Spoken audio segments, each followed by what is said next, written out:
Então, boa noite a todos, a esses nossos irmãos dessa sociedade espírita luz da Boa Nova. Quero desde já agradecer ao convite destes irmãos dessa sociedade espírita. Então, para iniciarmos, meus irmãos, a atividade desta noite, vamos primeiramente pedirmos para os nossos irmãos fecharem levemente os seus olhos, para que assim consigamos, com auxílio, iniciarmos a live. Mestre amigo, neste momento, primeiramente gostaríamos de estar agradecendo a Deus, nosso Pai, de infinita bondade e justiça, inteligência suprema, causa primeira de todas as coisas, por esta oportunidade de estarmos mais uma vez realizando esta atividade de divulgação dos ensinamentos do Mestre Jesus e da doutrina espírita. Se assim ó formos merecedores, Pai e Mestre amigo, rogamos humildemente o auxílio para que consigamos então iniciarmos esta atividade na noite de hoje. Muito obrigado e que assim seja. Então, meus irmãos, o tema que eu escolhi para esta noite é um tema que acredito eu ser muito importante, até porque ainda estamos em fase de enfrentamento de uma pandemia, aonde muitos de nós ainda se encontram um pouco aflitos e também, consequentemente, aos nossos familiares, enfim, a sociedade, a humanidade. Então, eu escolhi o texto do capítulo 5 do Evangelho segundo o Espiritismo, o mal e o remédio.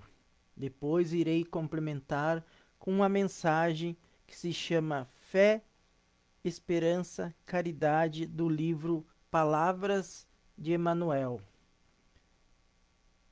Então, vou iniciar a leitura. O mal e o remédio. Será a terra um lugar de gozo, um paraíso de delícias? Já não ressoa mais aos vossos ouvidos a voz do profeta? Não proclamou ele que haveria prantos e ranger de dentes para os que nascessem nesse vale de dores? Esperai, pois todos vós que aí viveis, causticantes lágrimas e amargo sofrer, e por mais agudas e profundas sejam as vossas dores, volvei olhar para o céu e bendizei do Senhor por ter querido experimentar-vos. Ó homens, dar-se-á não reconheçais o poder do vosso Senhor, senão quando ele vos haja curado as chagas do corpo e coroado de beatitude e ventura vossos dias?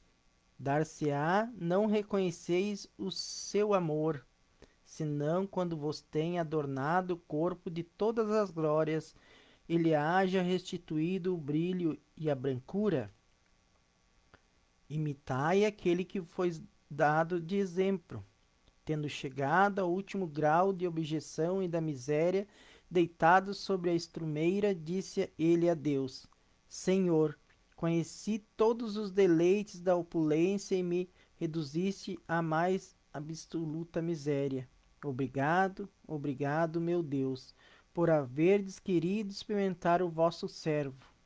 Até quando vossos olhares se deterão nos horizontes que a morte limita? Quando afinal vossa alma se decidirá a lançar-se para além dos limites de um túmulo?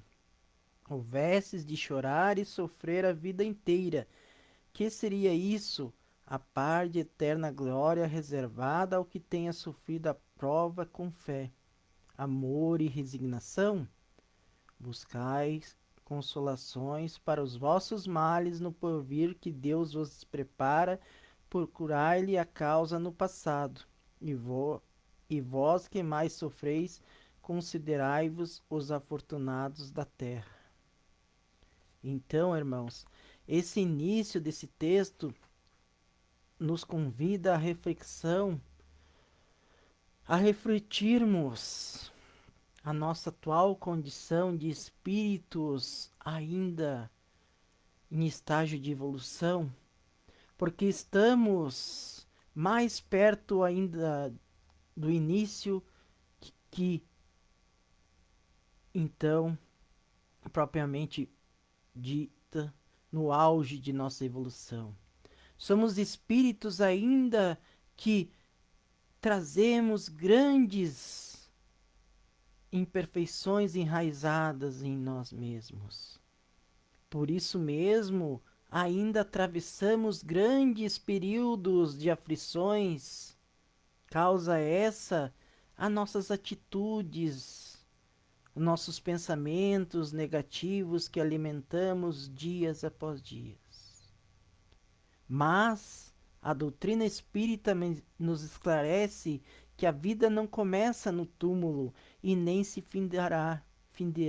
terminará então.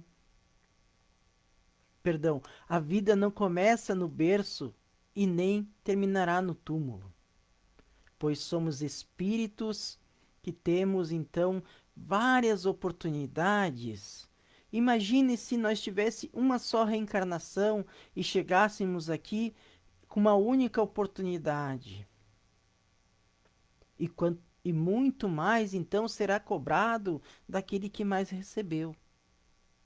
E uma passagem que li recentemente num dos livros da série de André Luiz, o livro Obreiros da Vida Eterna, Jerônimo apresenta a André Luiz, Jerônimo sendo o coordenador de uma equipe de socorro a qual André Luiz faz parte, que o aluno que mais tem conhecimento da classe é aquele que terá que dar então o exemplo aos outros para que esses também busquem se modificar e se aperfeiçoarem para também atingir um grau evolutivo aonde terá mais conhecimento do porquê das questões que muitas vezes nos trazem aflições. Mas então daí devemos buscar nos alicerçarmos para que compreendamos novamente nos ensinamentos da doutrina espírita. Allan Kardec nos diz que a verdadeira fé é aquela que é inabalável, pois não podemos acreditar em algo porque alguém disse para nós. Temos a doutrina espírita, esta que foi codificado por um homem da ciência, um homem que colocava todas as suas novas descobertas sob o crivo da razão. É uma doutrina, então, consequentemente, que nos convida a buscarmos a verdade. Então, o próprio Mestre Jesus, este que, segundo a questão 625 de O Livro dos Espíritos, é o maior exemplo, modelo e guia que nos foi permitido ter entre nós na Terra para que sigamos as suas condutas. Então a doutrina espírita nos instiga a buscar as respostas. E a fé não é algo que se encontra num supermercado pronto. Também não é algo que se passa como que espontaneamente para alguém pronta. É através de um amadurecimento espiritual de cada um de nós que nós vamos preenchendo as lacunas que muitas vezes nos faltam, para que nós tenhamos então a certeza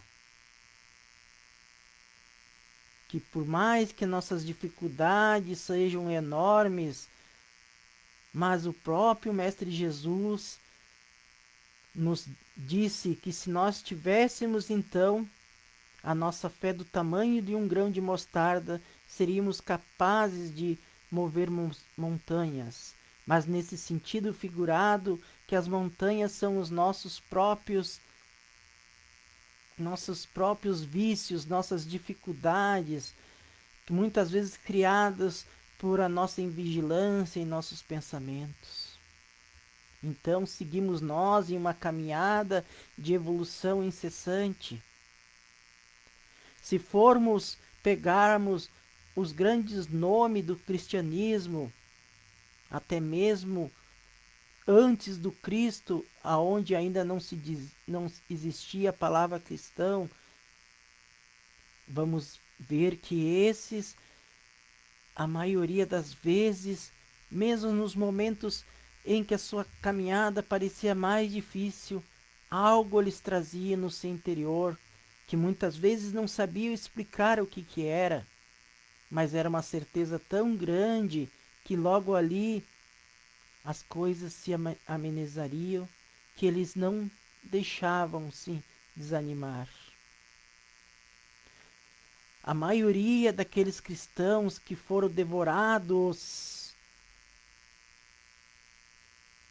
nos campos de batalha, no Coliseu, mesmo convidados a renunciar à palavra, a Jesus, esses tinham certeza do que acreditavam realmente era algo real, palpável. Então, irmãos, nesses dias difíceis em que atravessamos, em que parece que estamos mais longe de conseguirmos superarmos a atual dificuldade que a humanidade enfrenta, pois dia após dia os programas de televisão parece que apresentam ainda mais atrocidades, quando não é a pandemia, são eventos que nos entristecem, mas tenhamos certeza, irmãos, que não estamos sozinhos em nossa caminhada, que um mestre que é todo amor e bondade e um pai que ama a todos nós igualmente está olhando e sabe o que mais necessitamos. Mas infelizmente, nós ainda enseguecidos pelo nosso orgulho materialista, apegado aos bens materiais que somos, não conseguimos ler entre as entrelinhas, não conseguimos aprender com as oportunidades. E daí vêm as aflições para nos fazer despertar, fazer que nós busquemos a renovação, mas que acima de tudo desenvolvemos uma fé raciocinada e verdadeira para enfrentarmos as nossas dificuldades do dia a dia. E agora, irmãos, quero ler esta mensagem que já havia comentado no início desta live, na noite de hoje, que eu a usaria. Fé, esperança, caridade. Emmanuel. É necessário guardar a fé, contudo, se não a testemunhamos nos trabalhos de cada dia, permaneceremos na velha superfície do palavrório. A árvore da fé viva não cresce no coração, miraculosamente. Ninguém pode, em sã consciência, transferir de modo integral a vibração da fé ao espírito alheio, porque realmente isso é tarefa que compete a cada um. Quando fizeres o costumeiro balanço de tua fé, repara com honestidade imparcial se estás falando apenas do Cristo ou se procuras seguir-lhes os passos no caminho comum. Então veja bem, irmão. Realmente, será que a nossa fé é uma fé, daquela fé daquele homem que construiu a sua casa sobre a rocha? Ou é aquela fé construída sobre um monte de areia, que é o primeiro vento, a primeira água que bate e ela se desfaz? A nossa fé é aquela fé que mesmo sobre os mais difíceis percalços que tenhamos que enfrentar, os caminhos espinhosos que tenhamos que atravessar, é uma fé que realmente é verdadeira. É aquela fé que alimentamos com a bondade, com os pensamentos elevados. Lembremos de Paulo, que nos momentos de maior dificuldade depois de sua conversão, ele mesmo com seu corpo alquebrado, sofrendo as mais tristes humilhações, ele sabia que deveria continuar e não desistiu. Mostrou o que aquele que realmente transformou-se não apenas em palavras, como diz assim, mas em coração, em instrumento da divulgação dos ensinamentos do Mestre. Então é esse tipo de fé que nós devemos procurar alimentar. Uma fé que, por mais que sejamos expostos a constrangimentos, em nossa consciência sabemos que estamos no caminho certo, que os bens materiais são importantes, mas são transitórios, e a nossa verdadeira vida é a espiritual. Então reflitamos dia após dia as nossas atitudes diante dos percalços da vida em evolução.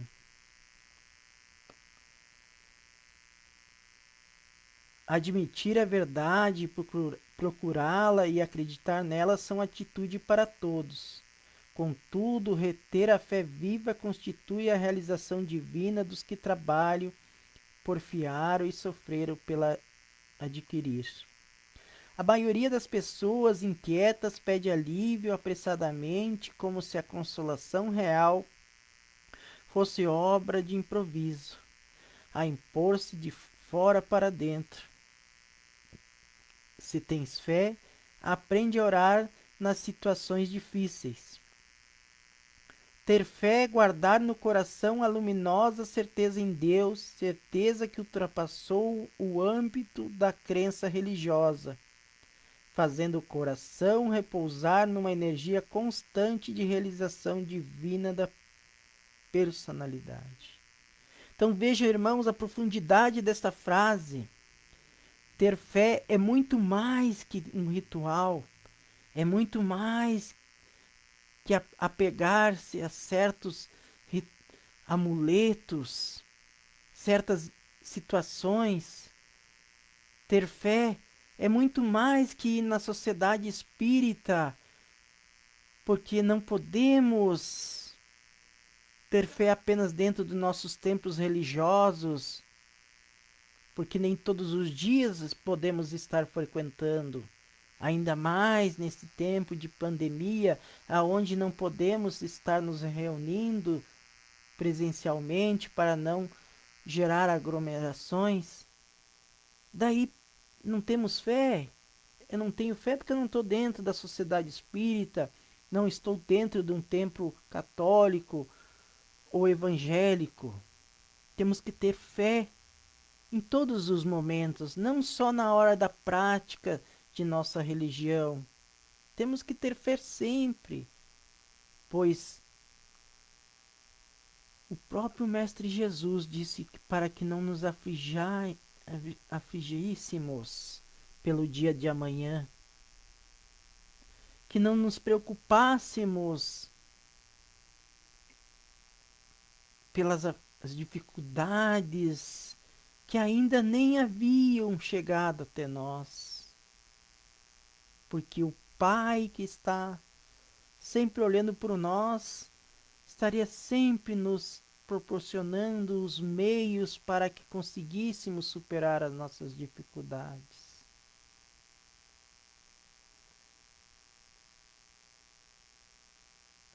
A ciência construirá para o homem o clima de conforto e enriquecê-lo-á com brasões de cultura superior. A filosofia auxiliá-lo-á com valiosas interpretações dos fenômenos em que a eterna sabedoria se manifesta. Mas somente a fé, com seus estatutos de perfeição íntima, consegue preparar o nosso espírito imperecível para a ascensão à glória universal. Os homens de fé não são aqueles apenas palavrosos e entusiastas, mas os que são portadores igualmente da atenção e da boa vontade perante as lições de Jesus, examinando-lhes o conteúdo espiritual para o trabalho de aplicação no esforço diário.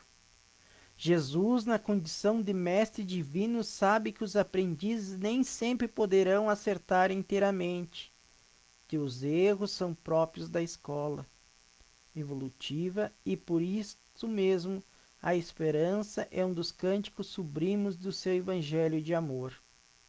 A esperança é filha dileta da fé. Ambas estão uma para a outra, como a luz reflexa dos planetas está para a luz central e positiva do Sol.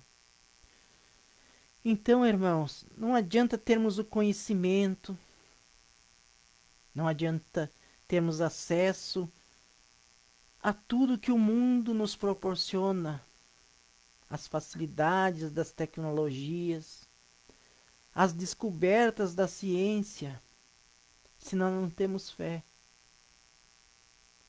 Pois daí nos tornamos pessoas intelectualizadas, mas nos falta o principal, que é a busca pela modificação. E só conseguimos realmente encarar as dificuldades que a subida deste monte íngreme, que é a evolução, se trazemos fé. Porque muitas vezes os dias não se apresentarão como gostaríamos que fossem.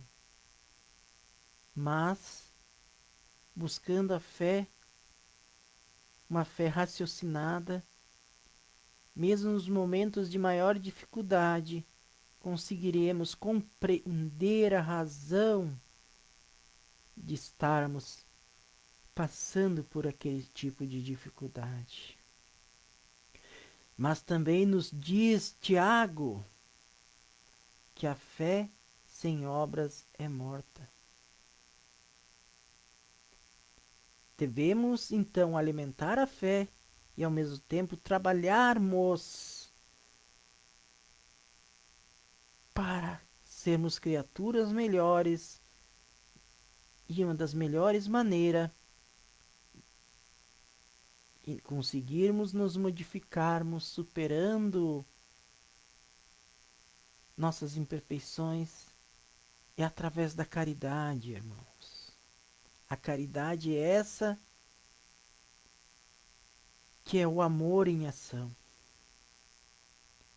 Então, cada vez que buscamos realmente estarmos trabalhando, nos modificando, estaremos amadurecendo, aprendendo a ser criaturas melhores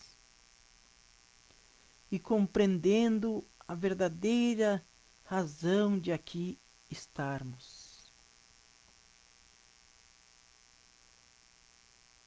Caridade essencial é intensificar o bem. sob todas as formas respeitáveis, sem olvidarmos o imperativo da autossublimação para que os outros se renovem para a vida superior, compreendendo que é indispensável conjugar no mesmo ritmo os verbos dar e receber. Bondade e conhecimento, pão e luz, amparo e iluminação. Sentimento e consciência são arcos divinos que integram os círculos perfeitos da caridade. Não só receber e dar, mas também ensinar e aprender. O bem que praticares em algum lugar é teu advogado em toda parte. Quando se dizem portadores de caridade para o mundo e relegam o lar ao desespero e ao abandono, tanto quanto no cristianismo primitivo puro e simples, a caridade para nós não possui privilégios e nem fronteiras, e a fé, para manifestar-se, não reclama lugares especiais.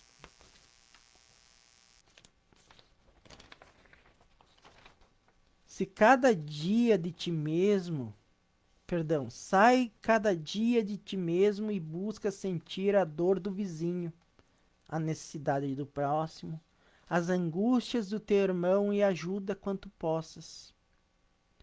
Não te galvanizes na esfera do próprio eu.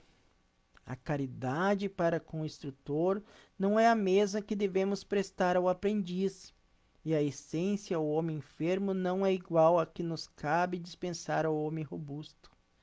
A essência do bem é una em suas raízes fundamentais, mas seus métodos de manifestação variam infinitamente. As boas obras são frases de luz que endereçam a humanidade inteira. A mão que escreve um livro nobre é respeitável e generosa. Todavia, a mão que socorre um doente é sublime e santa. Então, irmãos, vejam bem, o assunto meio que passou para a caridade. Mas uma não consegue sobreviver sem a outra. Se pegarmos os exemplos dos últimos tempos, Madre Teresa de Calcutá, a irmã Dulce, Chico Xavier, Divaldo Pereira Franco e outros tantos irmãos notáveis que são divulgadores dos ensinamentos do Cristo, vemos que em suas vivências diárias eles trazem a caridade e a fé como alicerce de suas ações. Francisco de Assis, este que também foi um dos grandes precursores do cristianismo em seu tempo. Todos eles reunidos nos deram grandes exemplos de como é possível superarmos as nossas dificuldades, nossos tormentos voluntários, que também existe no Evangelho um texto falando sobre isso, se realmente buscamos ter fé. Então, irmãos, reflitamos que tipo de fé estamos alimentando em nossa jornada evolutiva, para que não retornemos, então, ao plano espiritual,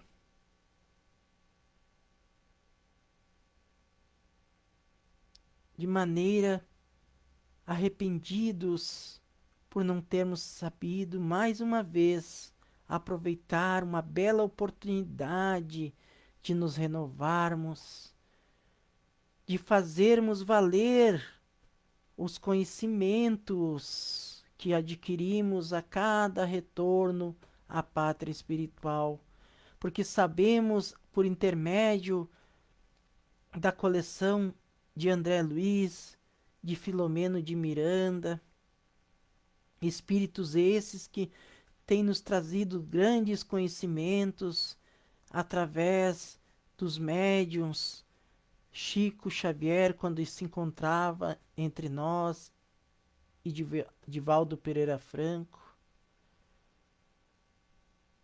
Então, que cada dia que passa busquemos realmente estarmos construindo uma fé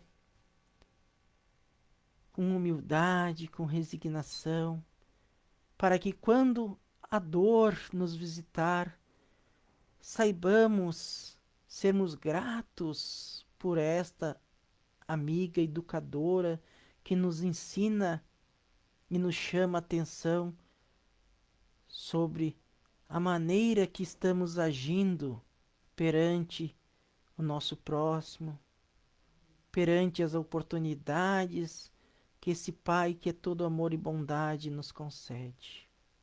Então, mais uma vez, irmãos, eu agradeço e para assim convido para continuarmos com nossos pensamentos elevados a Deus, a Jesus, agradecendo